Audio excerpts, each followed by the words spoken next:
দেশে এখনো সুষ্ঠু ভোটের পরিবেশ তৈরি হয়নি। আগামী নির্বাচন সুষ্ঠু হওয়া নিয়ে শঙ্কা রয়েছে, এমনটি জানিয়েছেন জামায়াতে ইসলামের আমির ডক্টর শফিকুর রহমান। দুপুরে রাজধানীর বসুন্ধরার কার্যালয়ে ইউরোপীয় ইউনিয়নের নির্বাচন পর্যবেক্ষণ মিশনের প্রধান সহ প্রতিনিধি দলের সাথে বৈঠক শেষে এমনটি জানান তিনি বলেন, নির্বাচনী প্রচারে দেশের নারীদের নিরাপত্তা বিঘ্নিত হচ্ছে। ক্ষমতায় গেলে বিশ্বের শান্তিকামী দেশের সাথে জামায়াত বন্ধুত্বপূর্ণ সম্পর্ক রাখবে, তবে জনগণ যে দলকেই সরকার গঠনের সুযোগ দিক। আগামী 5 বছর সবাইকে দেশের কল্যাণে কাজ করার আহ্বানও জানান ডক্টর শফিকুর রহমান। 2-1 দিনের মধ্যে 11 দলের আসন সমঝোতা স্পষ্ট করা হবে বলেও জানান তিনি।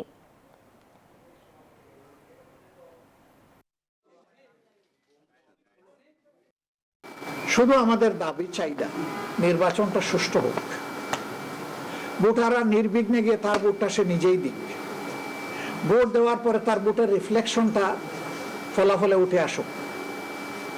এই প্রক্রিয়ায় যদি জামাতে ইসলামী দেশ পরিচালনার সুযোগ পায় তার সঙ্গীদেরকে নিয়ে, আমরা দেশবাসীর প্রতি আল্লাহর প্রতি কৃতজ্ঞ থাকব।